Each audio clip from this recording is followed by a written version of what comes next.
तस्वीरें देख रहे हैं करनाल सहायक रजिस्ट्रार कोऑपरेटिव सोसाइटी कार्यालय के बाहर की आप ये तस्वीरें देख पा रहे हैं, जहां पर कुछ युवा एकत्रित हुए हैं और वो किस मुद्दे को लेकर एकत्रित हुए उनसे भी हम जानने का प्रयास करेंगे। जानने का प्रयास करते हैं। सर अपना सर नाम बताइएगा। कहना चाहेंगे, कोऑपरेटिव सोसाइटीज में बताया जा रहा है कि जो जॉब्स लगी हैं वो बहुत अनफेयर तरीके से लगी है। जी मैम जी, नमस्कार मैम। अपना नाम बताइएगा। मेरा नाम जतिन कंबोज है, मैं बूढ़नपुर खालसा का रहने वाला हूँ। हमारे गांव में कोऑपरेटिव सोसाइटी है, वहाँ पर अवैध रूप से 4 बंदे लगे हुए हैं सर। ना तो उनकी कोई 4 बंदे लगाए गए अपने चहेते कमेटी के चहेते में, तो सर उनमें कोई ना तो कोई आवेदन किया गया, 4 ही बंदों का आवेदन हुआ, 4 ही बंदों का इंटरव्यू हुआ। ऐसे अवैध रूप से लगे हुए हैं जी। सरकार कहती है कि बिना खर्ची पर्ची के नौकरी लगाना नहीं लगेगा। किसने किसने लगवाए हैं 4 मैम बंदे?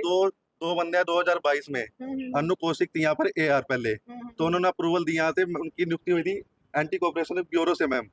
तो उन्होंने 1.5 लाख रुपए का एंटी कोऑपरेशन ब्यूरो ने बयान दिया था कि 1.5 लाख रुपए देके नियुक्तियां की गई हैं यहाँ पर सैलरी। तो ठीक है मैम। और कोऑपरेटिव सोसाइटी में है ना, जैसे कहते हैं कि यहाँ पर वो है अपने 2 बंदे घर के लग रहे हैं, चाचा भतीजा गाँव का है। उनके पास जो लड़का है जी, एक उनके घर का वो सरपंच है जी घर से ही। कुछ और लोग हैं, उनसे भी बातचीत कर लेते हैं। सर क्या कुछ बताना चाहेंगे? बताया जा रहा है सरपंच ने अपने ही रिश्तेदारों को कोऑपरेटिव सोसाइटी में जो जॉब दिलवा दी है और क्वालिफिकेशन भी पूरी नहीं है, ऐसे इल्जाम आप लोग लगा रहे हैं। मैम 2022 में 3 नियुक्ति हुई थी, एक सेल्समैन, एक PN, एक चौकीदार की, जिसके तहत AR अनुकोशिक थी सहायक रजिस्ट्रार, उसने मंजूरी दी थी, जो कि 100 करोड़ के घोटाले में जेल में है। उसमें एंटी करप्शन ब्यूरो ने दावा किया था कि 1.5 लाख रुपए लेकर नियुक्ति की गई है जी। उसके बावजूद भी हमने CM विंडो पे शिकायत दर्ज किया। उसमें जांच अधिकारी DO फतेह सिंह ने भी निष्कर्ष निकाला कि 2017 के तहत इसकी अवहेलना की गई है। 2017 के बाद इसमें कोई नहीं लग सकता जी।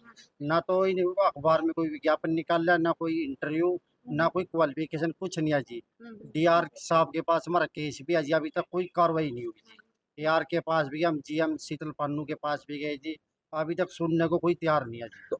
खालसा का रहने वाला हूँ। हमारे गांव में 2022 में 3 नियुक्तियां की गई थी, जिसमें सेल्समैन, क्लर्क और चौकीदार की भर्ती की गई थी।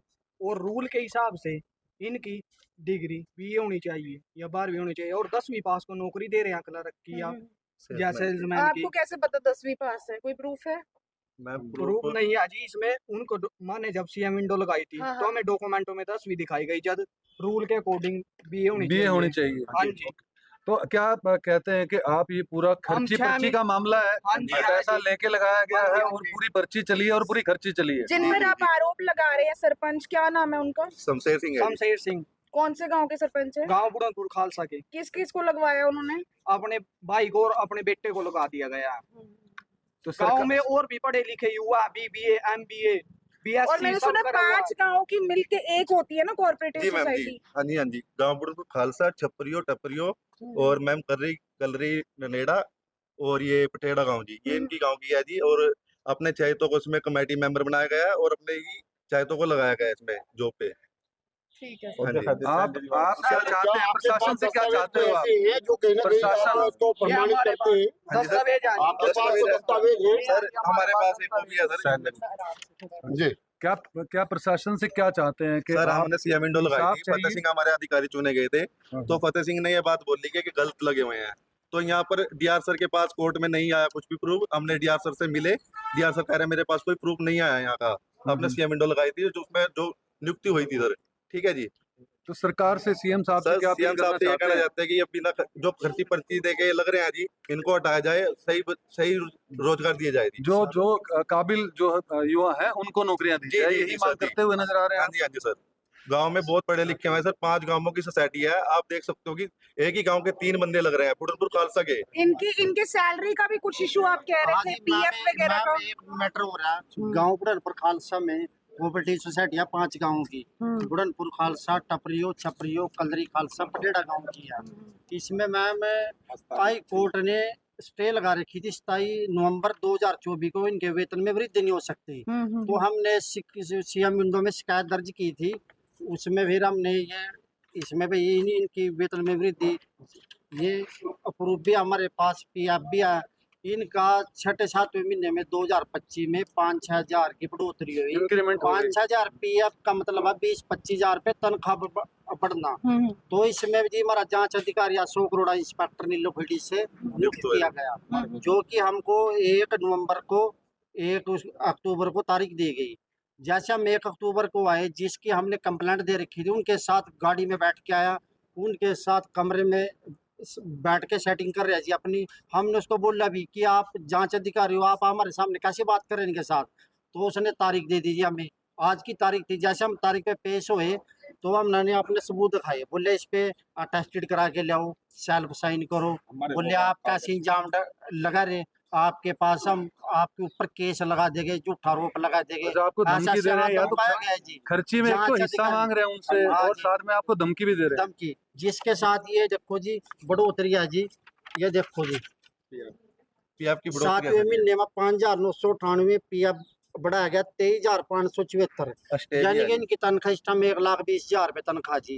एस्टीमेट। हाँ जी, 100 गांवों का सभी की तहसीलदार है जी, उसकी तनख्वाह भी नहीं है सारों जी। की क्या एक बंदे की तनख्वाह एक बंदे की तनख्वाह जी। 1,20,000 रुपए। हाँ सर जी। 23,000 रुपए पीएफ कट रहा है, तो आप सैलरी का अंदाजा लगा सकते हो कि 10% सैलरी का हिस्सा कटता है पीएफ। जी जी जी, तो आप सैलरी लगा लो कितनी बैठती है। इतनी डीसी की भी नहीं है मेरे ख्याल नहीं है सर, मनमानी का काम हो रहा है। अपनी सोसाइटी में एकदम वो बना रखे हैं सर कमेटी, सर तो उनसे अपनी कराते हैं सर में। जिसकी हमने कंप्लेंट की थी, देखो इसमें हाई कोर्ट ने स्टे लगा रखी, आधार कार्ड विद मोबाइल नंबर भी है। उसके बावजूद भी जांच अधिकारी छोड़ने को तैयार नहीं है। जांच अधिकारी अपने महकमे का पक्ष लेता है जी हमेशा जी। वो बोलता है कि हाँ, हमने बोला कि उसको आप इनसे रिकॉर्ड मांगे, सबूत मांगे।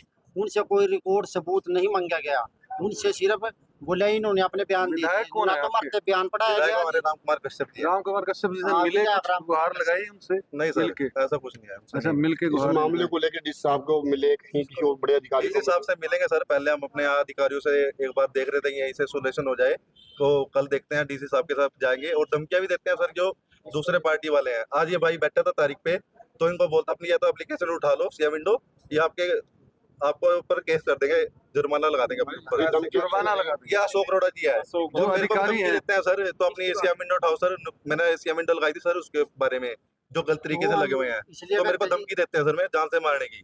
जी हाँ जी जान सर। से मारने की धमकी। हाँ जी सर सर, यहाँ हाँ जी। पर यार है जी राजेश सरावत, आप उनसे बात करो जी। क्या है जी, उनके एक बार- संज्ञान में आए नहीं जी। अभी जो है जो अधिकारी हैं, जो AR हैं राजेश सरावत जी, उनसे जो है वो बात की हमारी पत्रकार साथी नीरा माटा जी ने। और अभी ये एप्लीकेशन उन्होंने बोला लिख के दें तो अधिकारी को हटा दिया जाएगा। आरोप ये है कि अधिकारी जो है जिनके खिलाफ शिकायत की गई है गांव के लोगों के द्वारा, उन्हीं के साथ उन्हीं की गाड़ी में बैठ के आते हैं और उन्हीं के साथ चलते हैं। तो निष्पक्ष जांच की उम्मीद कैसे कर सकता है एक आम आदमी?